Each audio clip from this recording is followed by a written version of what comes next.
Ya. Baik, sebelum kita mulai pembelajaran kita hari ini, pertama-tama kita harus melihat dulu kebersihan yang ada di dalam kelas. Karena ketika kelas itu bersih, maka kita juga menerima pelajaran dengan bersih atau dengan baik. Oke, tolong lihat dulu ada sampah. Tolong dibuang. Ya, baik, kalau semuanya sudah bersih, sebelum kita mulai pelajaran kita hari ini, kami meminta salah satu siswa untuk pimpin kita di dalam doa.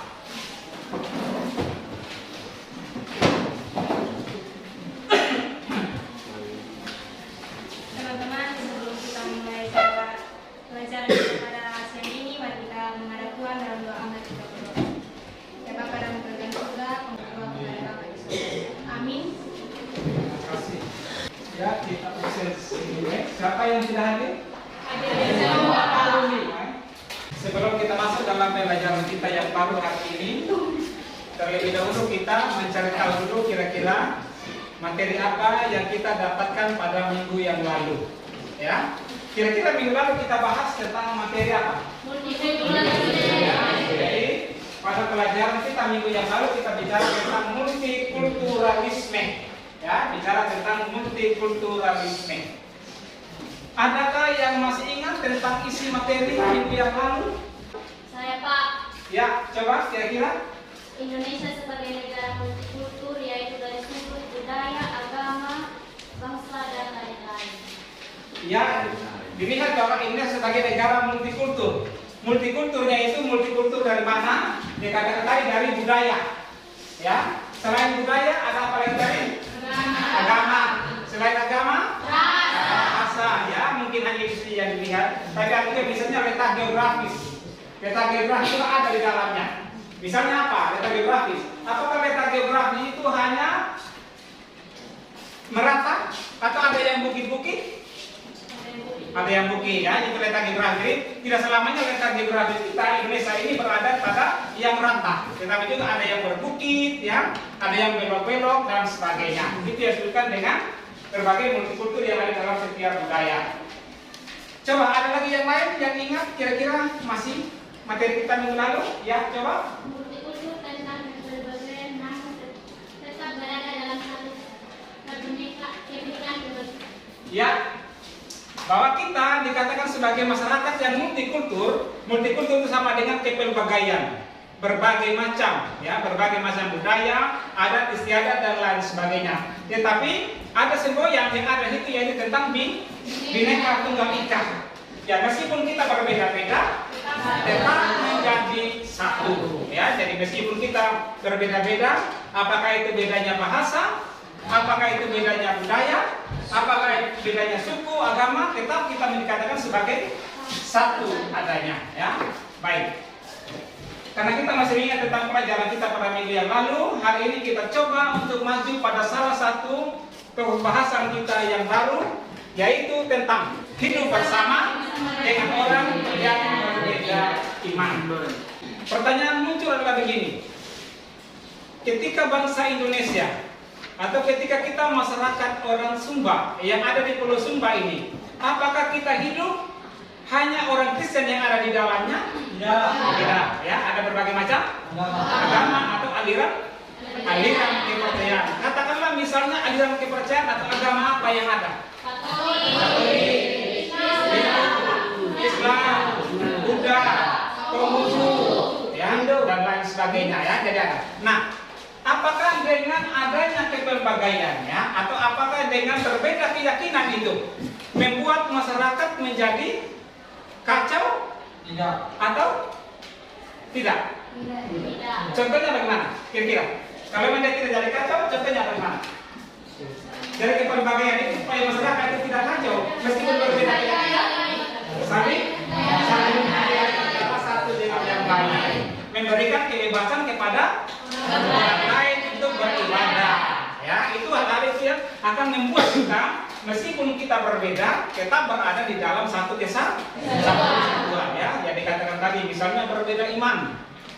Nah, apakah perbedaan iman itu, ya, membuat kita menjadi malas tahu dengan orang lain? Ya, tidak ya. Jadi ketika kita melihat bahwa kita ada perbedaan keyakinan, perbedaan agama, kita jangan merasa minder dengan orang lain yang berbeda keyakinan. Kita tetap mengakui bahwa mereka juga adalah ciptaan Tuhan ya. Jadi mereka adalah ciptaan Tuhan. Yang berbeda itu hanya kita punya agama atau keyakinannya saja. Jangan hanya karena keyakinan kita membuat sebuah keretakan di dalamnya. Ada yang ingat tentang Mazmur 133? Itu bicara tentang apa? Ya, tentang persaudaraan yang rukun. Ya, siapa yang mendambakan kehidupan yang rukun? Siapa yang mendambakan? Siapa yang mau mendambakan kehidupan yang rukun, yang aman, sentosa dan sebagainya? Siapa yang mendambakan? Ya, Daud. Kalau dalam Alkitab itu Daud. Kira-kira apakah kita tidak membutuhkan suasana itu? Membutuhkan. Ya, jadi kita semua juga membutuhkan suasana aman, nyaman dan damai. Ya, kalau di dalam kitab itu Mazmur 133 itu berbicara tentang persaudaraan yang rukun. Bahwa alangkah baiknya dan indahnya apabila saudara-saudara hidup bersama dengan rukun, dengan damai. Rukun itu artinya apa? Tidak ada pertikaian, tidak ada permusuhan dan lain sebagainya ya. Sehingga demikian kita dituntut supaya kita hidup dalam suasana damai atau kedamaian itu. Mampukah kita hidup dalam kehidupan damai? Mampu tidak? Harus mampu.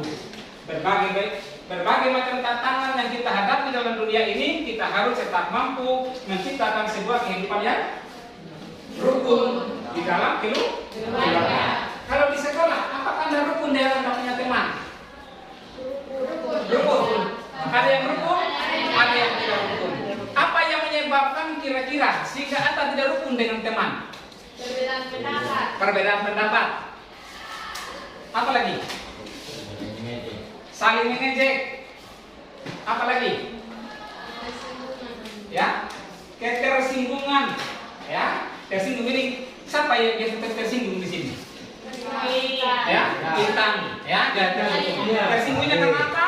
Tersinggungnya mungkin karena kata-kata yang tidak baik yang dilontarkan pada dia dan lain sebagainya. Wajar tidak orang tersinggung ketika hatinya hatinya dilukai atau hatinya dipaksakan oleh orang lain untuk melakukan sesuatu. Wajar tidak untuk dia melakukan ya. Jadi sehingga demikian ketika muncul perasaan-perasaan itu jangan itu dipendam. Ketika dipendam, ketika dia meledak, apa yang terjadi?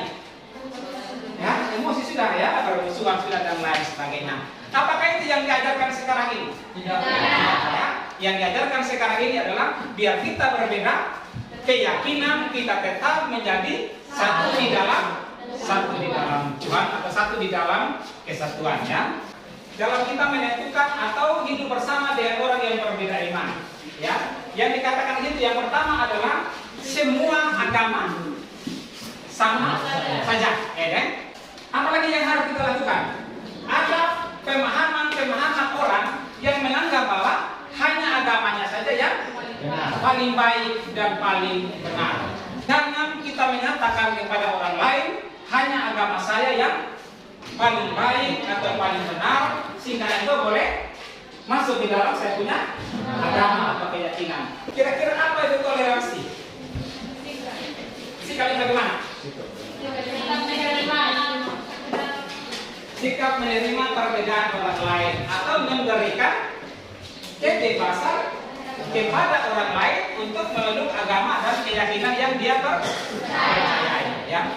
Kita masuk dalam diskusi kelompok. Ya, silakan Anda putar untuk kita masuk dalam diskusi kelompok.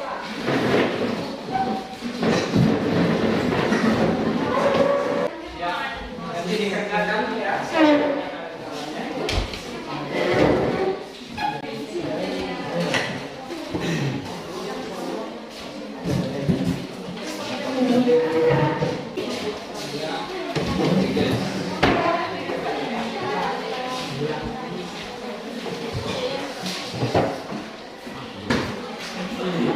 Ada 3 soal yang ada di dalam diskusi kelompok itu ya. Silakan Anda mengerjakan berdiskusi di dalam kelompok dan mengerjakan.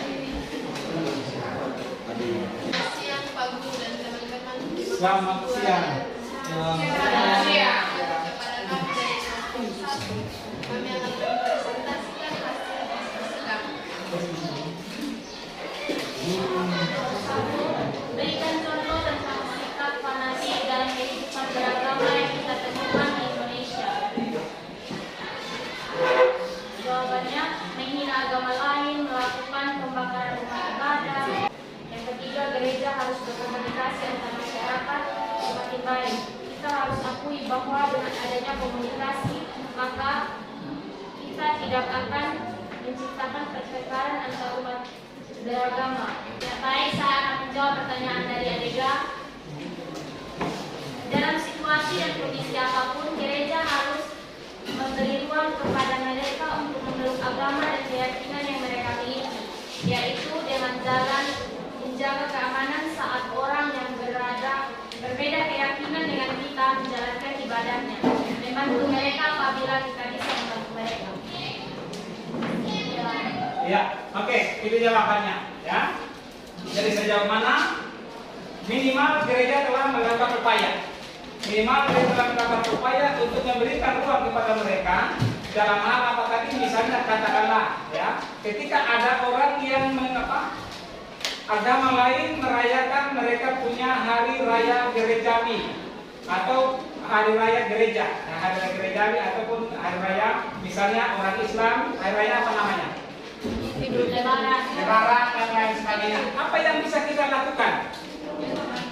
Menghargai, pergi berkunjung dan berselamat dengan mereka. Ya, apakah orang yang beragama lain juga pernah datang selamat Natal di kita punya rumah?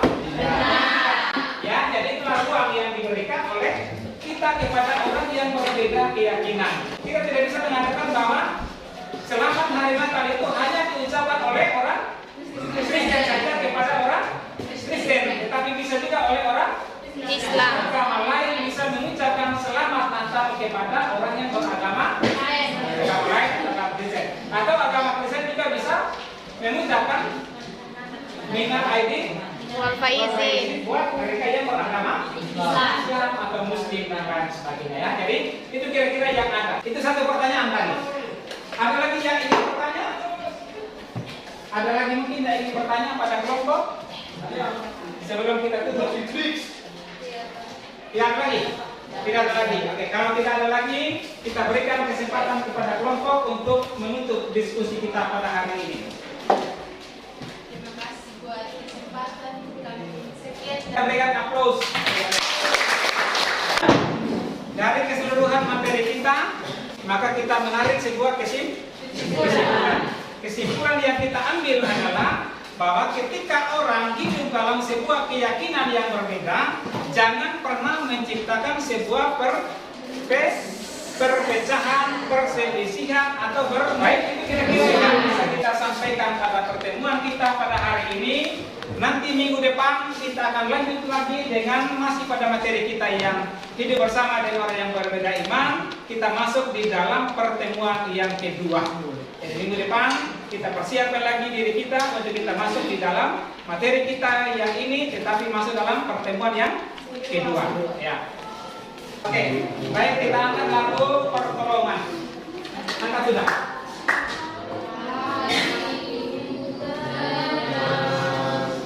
Berada dekatmu. Kita berdoa. Terima kasih Tuhan atas tuntunan dan penyertaan-Mu di sepanjang kehidupan kami, Bapa yang di sorga. Amin. Baik, terima kasih.